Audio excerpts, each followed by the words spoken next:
Hello and welcome to the Rational Gamers Weekly Webcast. This is Marty speaking, and we've got in the background... It's Nick, I'm not in the background, damn it. Okay, you're to the side or whatever. Anyway, welcome to the Weekly Webcast where we talk about everything gaming and probably some other shit too. So this week we're going to be talking about Black Ops and the fact that it's launched and obviously is shit because that's just what happens. Blizzcon, everything that's going on there, which is I'm sure cool for some people. We might even talk about the Nintendo PlayStation and whether that actually exists. Hint, it does. And talk about Fallout 4 and the issue that's happening with that. A few other bits that we'll probably pick up along the way as well. But yeah, they're the basic whodunits for this week. So, Nick, how is this stuff going this week? Not too bad. I've got a sore throat because I've just been screaming at Brutal Doom for about 25 to 40 minutes. Yeah, the surprising thing is as well, guys, is that he wasn't even playing the game. He was just looking at it. Ah! It's like that meme, isn't it, where the guy comes in off the side, like, ah! It just reminds me of how some gamers are when they're waiting for a game to come out. They're just shouting at things even though nothing actually exists yet. Yeah, like me now, I'm staring at my Fallout 4 preload and going, ah! For hours on end. Yep, everything's there, everything's waiting, the only thing that's standing in his way is Steam. It's preloaded! It's preloaded!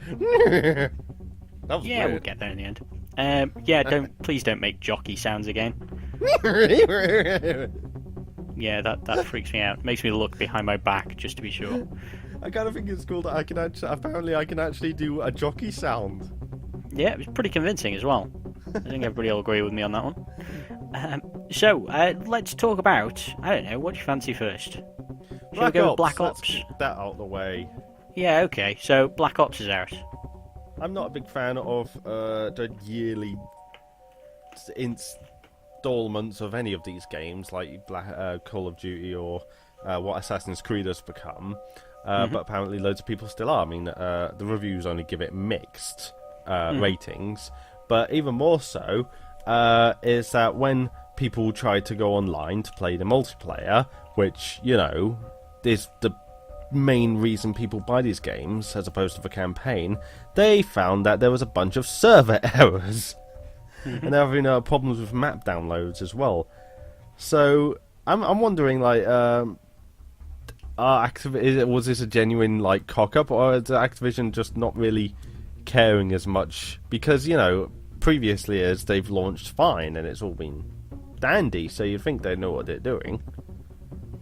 Yeah, it does seem a bit of a weird one, though. I mean, the issues that I've seen personally have been largely on PC so far, and Call of Duty never launches well on PC, so that doesn't surprise me to a great extent there. Well, no, it's built for the console gamers, mainly the Xbox crowd, but still, I just think it's a bit weird. Maybe they should just I'd say as well that it's probably actually built this time for the PS4 crowd for the first time ever. In a fair number of years. Well, yeah, I think it might actually be the first time ever. The Call of Duty, the maps and things like that are coming out first to PlayStation 4. Really? Yeah, it's the first time in absolutely ages. Whereas previous years they've always come to Xbox first.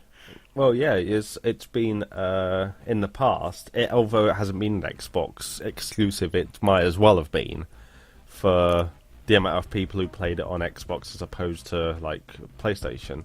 And, you know, the people on PC just tend not to. As far as I'm aware, anyway. Yeah, it's certainly not as big on PC.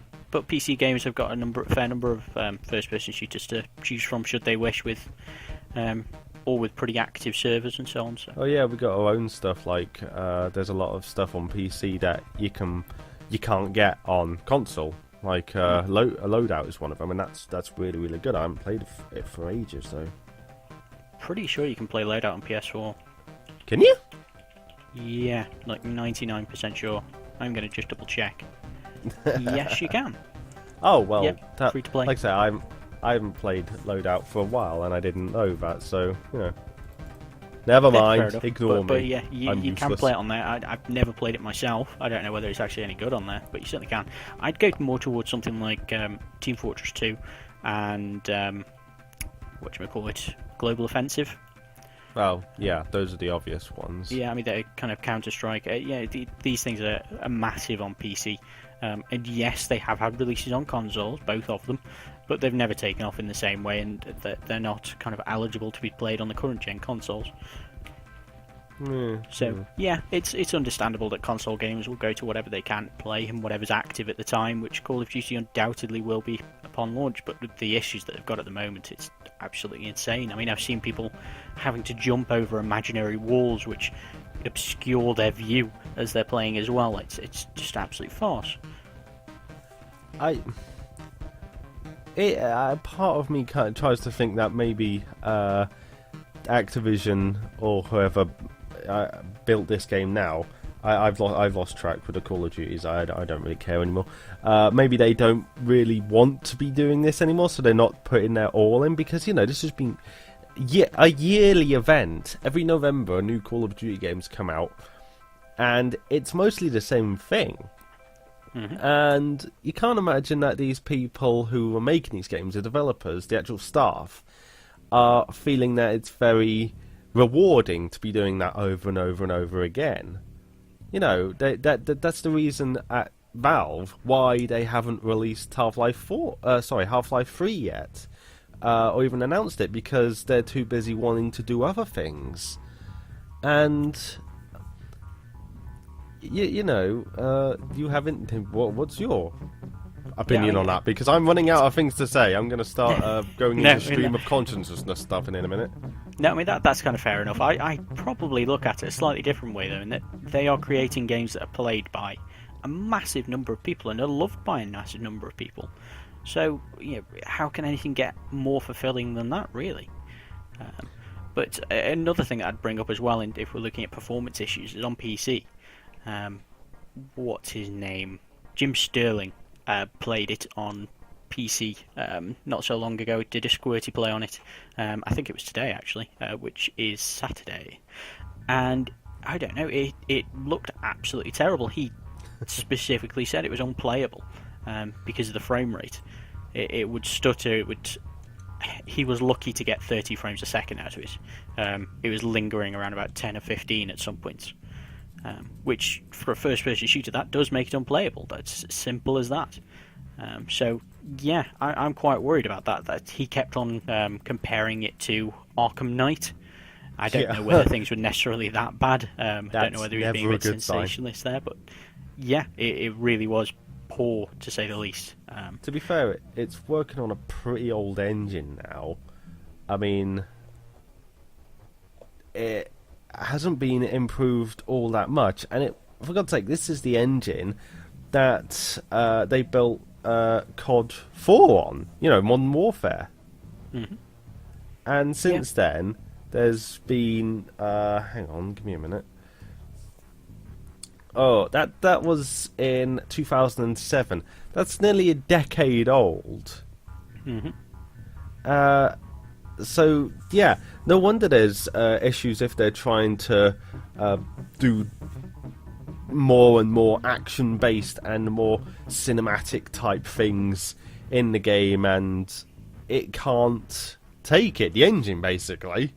Yeah, but this is supposedly these performance issues are pretty much entirely on PC, because we're not talking about multiplayer here. This is just single player. On PS4 it works perfectly, but when you talk about it on PC, there are some terrible performance issues. So that's kind of nothing really to do with the engine itself. That's just purely poor optimization. And Jim Sterling's not going to have some shit PC, is he? No.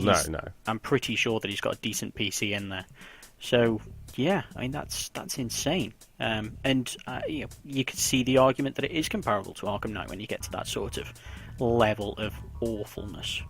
Well, that's just a bad PC port then, and it's just another illustration of the fact that these developers don't seem to give any shits about the PC, because it is built for the consoles after all. And I should really just hush my mouth this week, because I am saying all the wrong things. I'm wrong on every account so far. Sorry. And if you look at the Metacritic score for PC as well for the Black Ops 3, it's currently lingering around 2.4 the user score. And that's not good. that takes some effort to get down that low. Especially when the top 3 reviews that I can see are 10, 10, and 9. Can you say they're obviously fake? Well, something that far out of the box, like out of the average. Oh no, I mean there aren't a massive number of reviews on there, but yeah, the 10, 10, 9. Then you've got 2, 1, 1, 0. Yeah, that's my point. There's no middle ground there. Yeah, no, that's absolutely fair there, definitely. Especially when one of them says, "with a great port from Treyarch." Ooh, that's blatant lying. Yeah, it sounds like it, doesn't it? It is a shame because I did like the Modern Warfare games.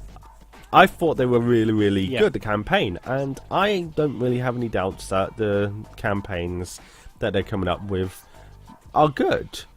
I just, rather than building a whole new game around it and then like redoing the multiplayer every year, why can't they just say, okay, I mean, the technology's there, why can't they just say, okay, we have a platform, it's called Call of Duty, and each year we release a new DLC, a new expansion pack. Because that's basically what it is. Most of the assets in these games, they must be reusing, because with every year pumping a new one out, you don't have time to create every single new asset. So the way they do it nowadays is they've got 3 separate studios, and they every 3 years, each one will bring out a new Call of Duty game. I thought Infinity Ward stopped doing it. I'm pretty sure now that there are 3 studios. Yeah, but there used to be Infinity Ward and Treyarch, and now there's Sledgehammer Games as well. But I thought Infinity Ward, there was some shit going on back in 2010, and maybe so. Maybe it's something I don't know about. That's fair enough. I'm just looking at the thing here. Call of Duty Ghosts was actually made by Infinity Ward. Okay, you could be right there. But Modern Warfare 3 was made with Sledgehammer Games. Yes, that's when they brought Sledgehammer in, because that's when all the shit was going down. But yeah, it definitely looks like high scores, and then it drops off. So something happened around that time, and the games become meh. Yeah, I mean, I played Advanced Warfare, last one. That was pretty good. Certainly multiplayer was pretty good on it. Some interesting ideas in there. Very Titanfall, which is obviously all the rage at that point. But yeah, but no. Do you at least see my point though? Regardless of whether there's 3 studios, instead of releasing a new game, a brand new game... I completely agree. It should be a subscription service. Same way that FIFA should be a subscription service. Yeah, instead of bringing out a brand new game, and especially seeing as the campaigns are so very short, I kind of still see the point of having a new game for Assassin's Creed, maybe, because they're not small games. But the Call of Duty games, like campaigns, are only a few hours long. I mean, like I say, I last COD games I actually played were Modern Warfare, Modern Warfare 2. I never got around to playing Modern Warfare 3. But the campaigns were about 4 or 5 hours a piece. That's nothing. And that is like DLC sized. And the multiplayer gets improvements every time, not completely redone. That is definitely something that I would see as more a base game with these additions if you wanted them. But then again, I don't know, maybe they get more hype with a big new launch of a new game. And oh, they definitely do. Undoubtedly. But yeah. I just think that these yearly ideas really have run their course now. Definitely. And they should probably look at other options. But don't get me wrong, this Black Ops has probably set some form of new record in the same way that Halo did, despite it not being the greatest of games. So we'll see what happens. Basically, I certainly don't bank on them stopping anything soon. I have no interest in this whole yearly game scheme thing.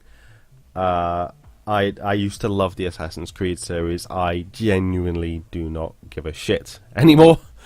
I don't care that Syndicate came out recently. Not at all. Yeah, I mean, I think that's a shame as well, because I would have you pegged in the same way that I would certainly say so myself, as being somebody that would like to play an Assassin's Creed in the Victorian era. Well, yeah, definitely. That sounds like a great idea. If this had come out around the time that we were waiting for Assassin's Creed 3 or something, I would have been all over that shit. I would have been like, oh, hell yeah. Actually, no, more so, I would have been around the time of Brotherhood, really, because it started with the whole Assassin's Creed 2.5 and then 2.75 with Assassin's Creed Brotherhood and Revelations. So yeah, it's just milking the cow, which has no milk to give, not really, and it's my patience is gone with it. I'm not interested. I'm getting bored. I'm getting bored just talking about it. Can we move on? Yeah, I'd suggest so. So let's have a look at BlizzCon. That's more your bag. Talk about BlizzCon for a bit. That's not really my bag. That's way more your bag than mine. Maybe I like StarCraft and Hearthstone. I've never been into Warcraft or World of Warcraft, but yeah, BlizzCon's on. You've got a lot of stuff happening, like new announcements, loads of stuff for StarCraft Legacy of the Void, which I am actually interested in. But probably the biggest thing is we've got a trailer for the Warcraft film. And wow. That's not impressed wow. That's this seriously looks like Discount Lord of the Rings kind of wow. I mean, I was watching the trailer and the CGI in it looks actually fake as shit. There's this one shot of the... I thought some of it looked good. Well, no, some of it. Like, there's one shot of the orc guy, and that's really detailed. That's really good at close-up. But when it's, like, distant shots and everything, and just, like, loads of stuff going on, it looks crap. But maybe that's got something to do with the fact that these creatures, these orcs, look in no way realistic. I mean, Warcraft has been... They look fine in World of Warcraft because that's supposed to be a cartoony thing, but when you try and put it into a realistic-looking film with actual humans and stuff, it drops right into the uncanny valley. I don't know about you, but seeing those orcs with the giant wolf just stood on that hill is kind of... Seriously? Is this the thing that's happening? And their big kind of fanged teeth coming up, and they're having a serious conversation about orcs are bred for war and stuff like that. It's like, maybe they should have made a giant Warcraft cutscene, because those actually look half decent. Those look good. It's like if you were to have a StarCraft film and actually have photorealistic CGI of Sarah Kerrigan as the Queen of Blades. That would probably look crap too. Whereas the CGI in the games, that looks okay because it's not encroaching into the realism zone on the Uncanny Valley scale. Now, you see, what I would say personally is that the trailer isn't terrible. It was well done in some cases. I went into it expecting to hate it and came out of it thinking, okay, I can kind of see myself watching that. However, as soon as you see one of the real humans in it with their blatantly plastic crowns and blatantly plastic armour, well, that looks shit. You've got these orcs that look quite cool, and you've got these other wacky things going on around them, and then you've just got some idiot wearing a plastic Burger King crown. And no, that's the shit bit. That's the bit I don't want to see in my film. I think that kind of echoes a little bit of what I was saying, in the fact that it's more the juxtaposition of everything. Like these completely fantasy, outrageous things. in this realistic seeming thing. That's why I say they should have had they shouldn't have had real actors. They should have mocapped everything and had it all kind of CGI. CGI. So I mean, the one film that I think did this what this is aiming for really well is the one that you've already mentioned, Lord of the Rings.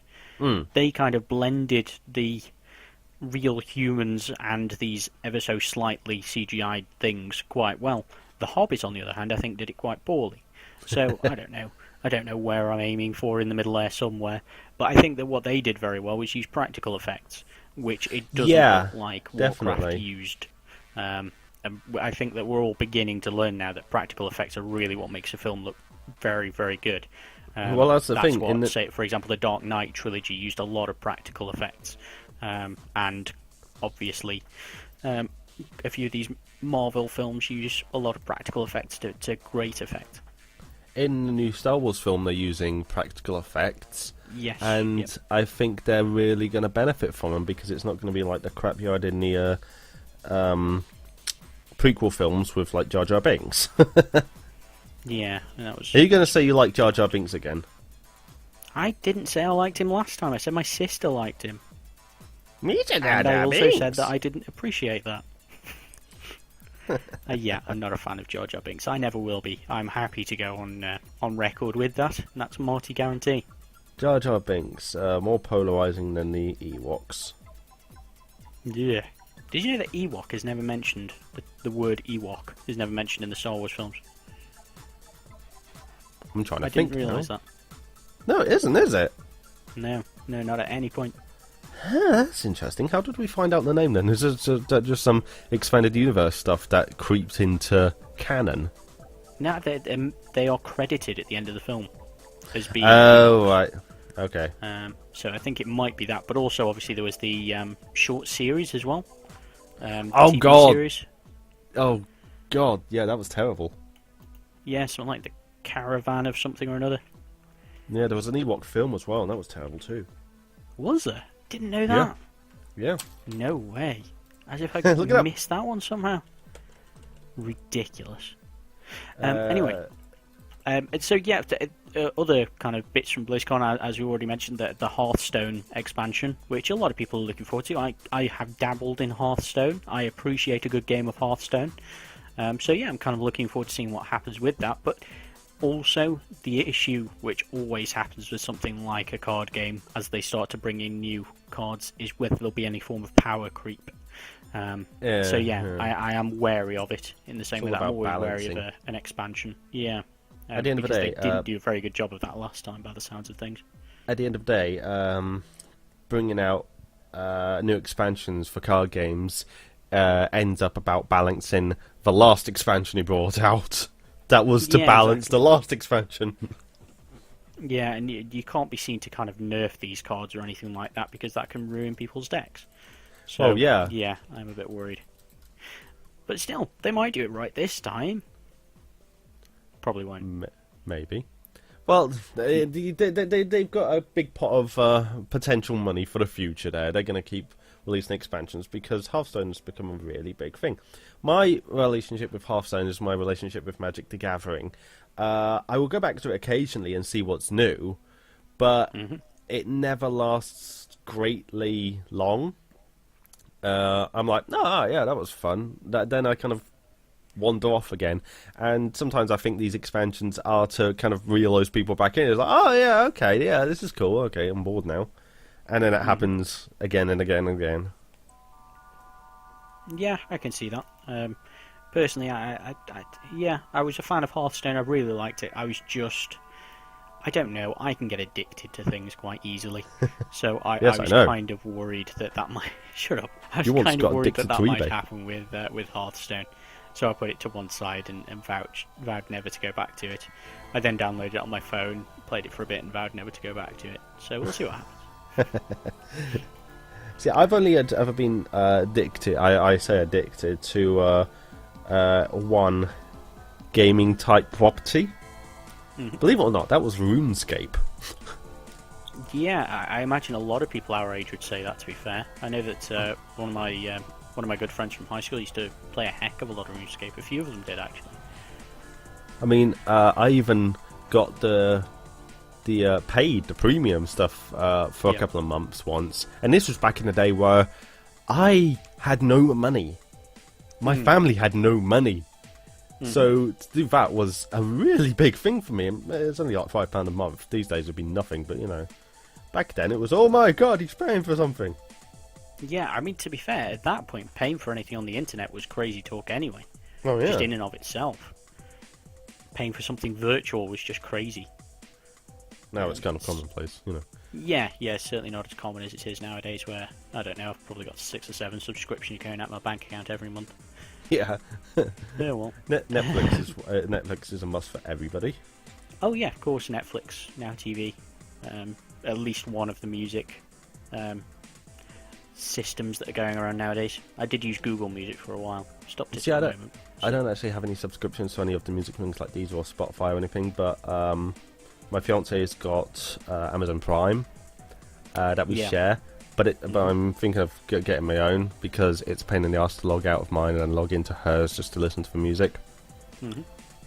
So yeah, it's alright, but I found the music system to be a bit clunky because it just has all of these albums in that you may have purchased for other people and so on. I don't think it's actually built for the music though. It's just like, oh yeah, it's here if you want it. Yeah, exactly. And the way of searching for it as well. You have to search for something as though you're going to buy it. Yeah. And then you'll just find out whether it's on Prime or not. It's not like you can search for just Prime. Yeah, maybe they'll probably improve it along the line. Probably eventually, but at the moment it's a bit... still fairly recent, so...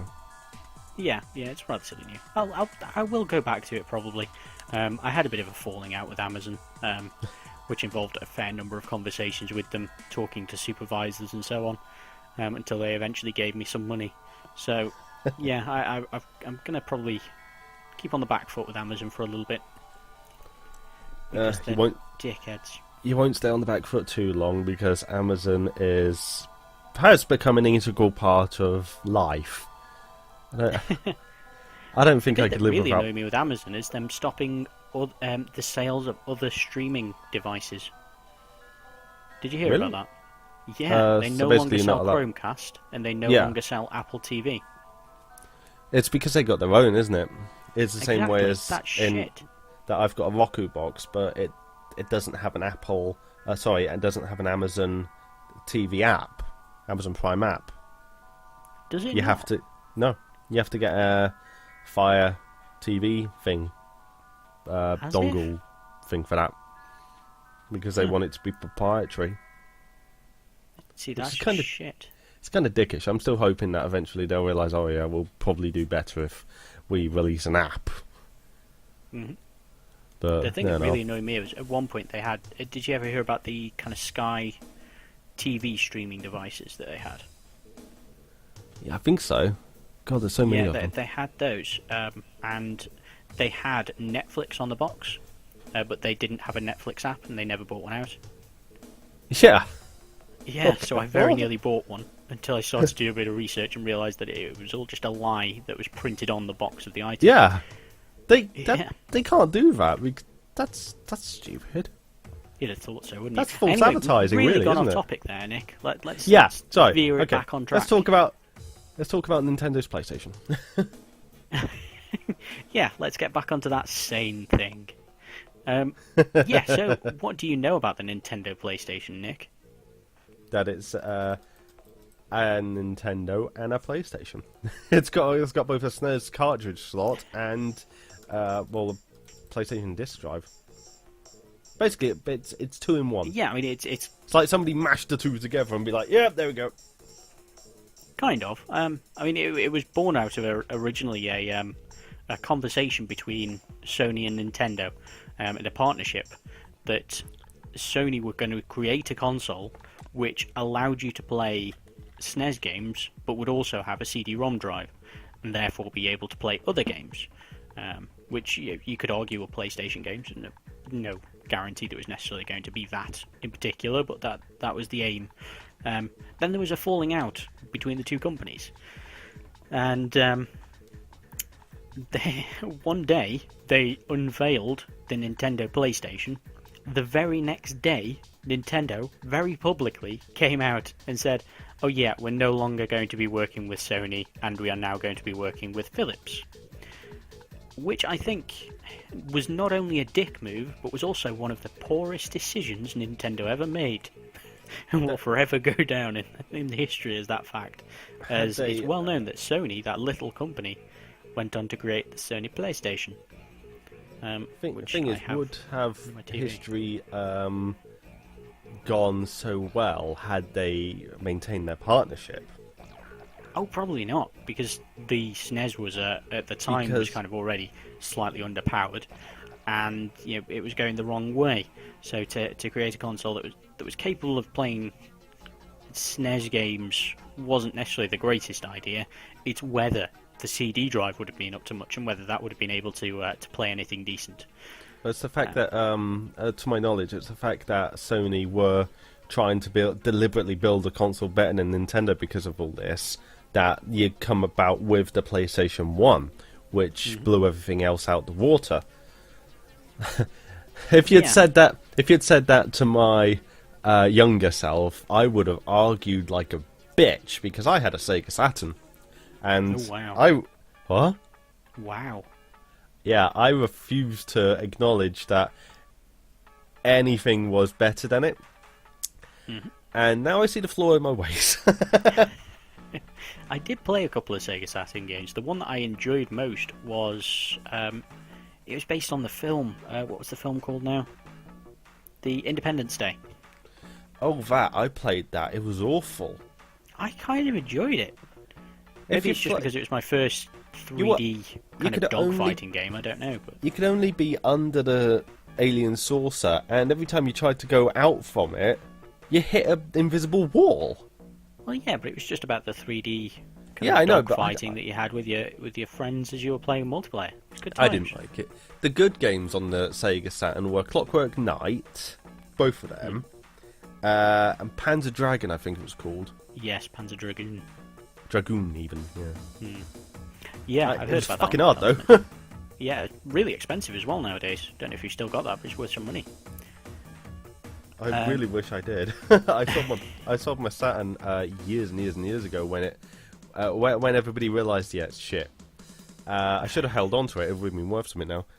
Yeah, definitely. Certainly that game would, anyway. But I did buy my mum anyway. Sega Saturn for 20 quid before. I can't remember. Anyway, so the Nintendo PlayStation. It was always rumoured that there was a prototype out there, but a lot of people kind of poo-pooed it as folklore. That does kind of crop up in the gaming media every now and again.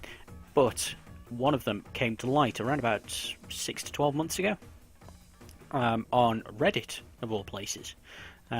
And everybody rubbished it, because that's what Reddit does. It just destroys people's hope and dreams. It turned out that he was telling the truth, and he showed it to Engadget about a week ago. And they got it working, so it will play SNES games. However, the CD drive is blocked off for some reason, and they cannot get that to work at the moment. So they'll never know as to whether it could actually play anything else, for example, PlayStation games. But the fantastic thing is that it does have an OS on there. It does work, and it is distinctly different from the SNES. So it's quite an exciting thing to find something that Nintendo's past, certainly that Nintendo wants to hide, and Sony definitely want to hide. As I think one of their presidents at one point was asked about it, and he just refused to answer the question at all. They just basically want to pretend that part of their history never happened. Yeah, exactly. Which is fair enough. It was embarrassing for everybody, really. So yeah, yeah, for me anyway, personally, it's a really exciting thing. And yeah, I would absolutely love to see a bit more of it down the line.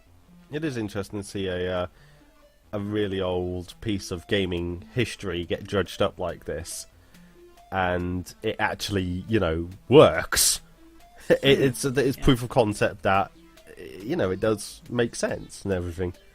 It's nice. I love the fact that it's something that shouldn't exist. That there are chips in there that have Sony and Nintendo's name on them. That doesn't that's make beautiful.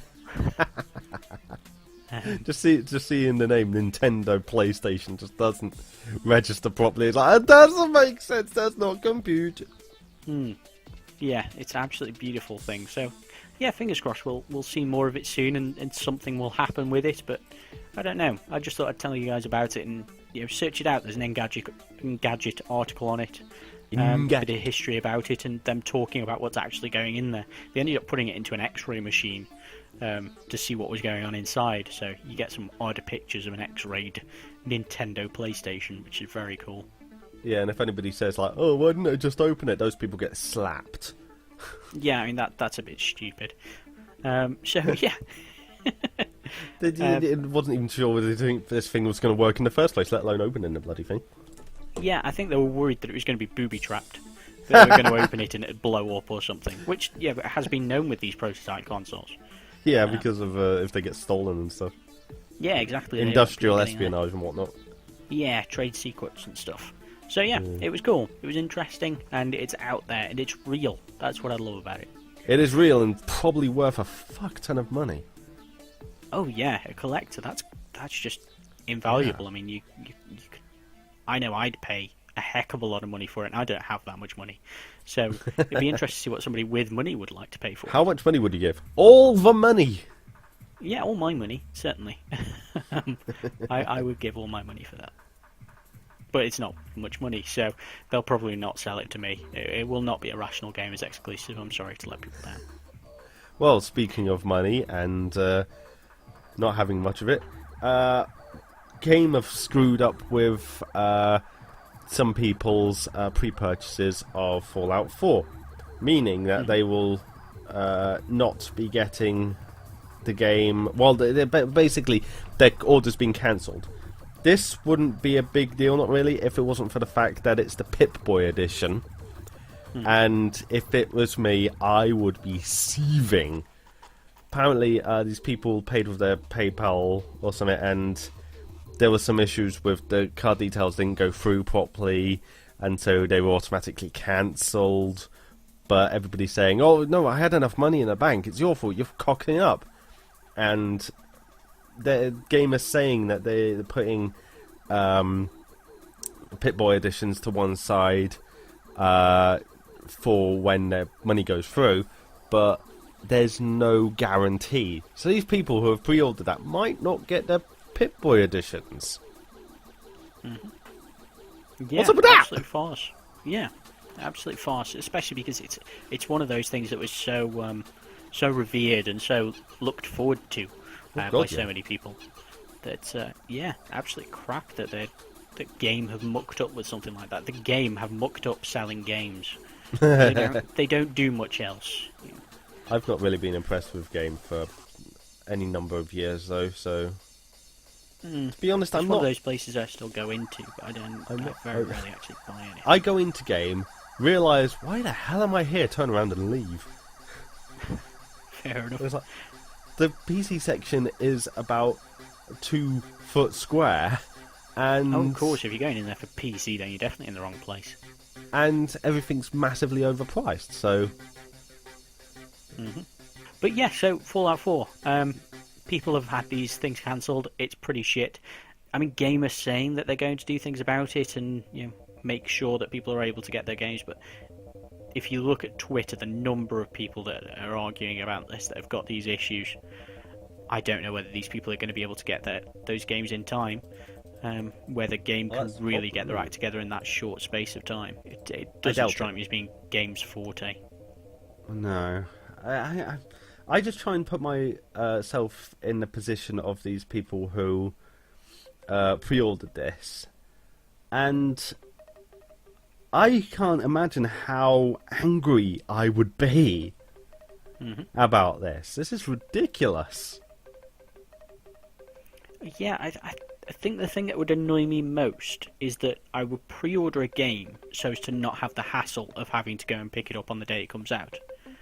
If I were to pre-order a game, I tend to not pre-order any games anymore with the issues that we've had. But that would be my reasoning for pre-ordering it. And Game have completely fucked that up. They've made it even more hassle than if I hadn't just purchased it. So I mean that's stupid. What they do, that would make sure that I would never pre-order anything from Game again. So yeah, I just think that's a bit shit, and I'll probably never Well, I'll never pre-order anything from them anyway. So, I did Speak again. pre-order something with them once. It was the Xbox 360 Connect, and they sold it before I got there.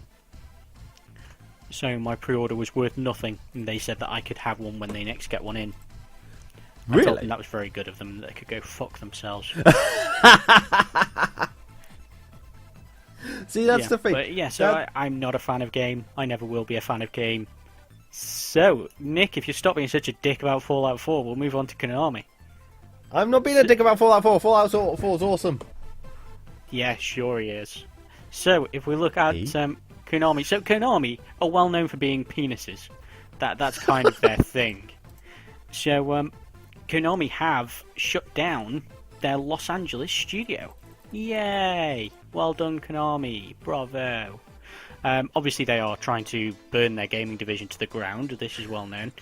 And they have got rid of the studio, which is in charge of Metal Gear Solid Online. Yay!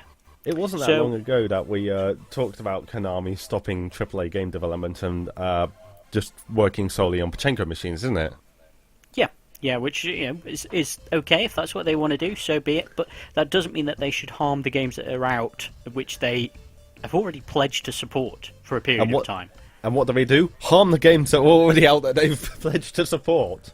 Exactly. I mean that's divish, never mind dickish. I thought Dick was worse than So Div. Metal Gear Solid Online, Metal Gear Online, it will no longer be kind of supported, certainly in the way that it should be, if at all, which is really upsetting, I think. Really upsetting for everybody, anyway. Certainly people that enjoy the game.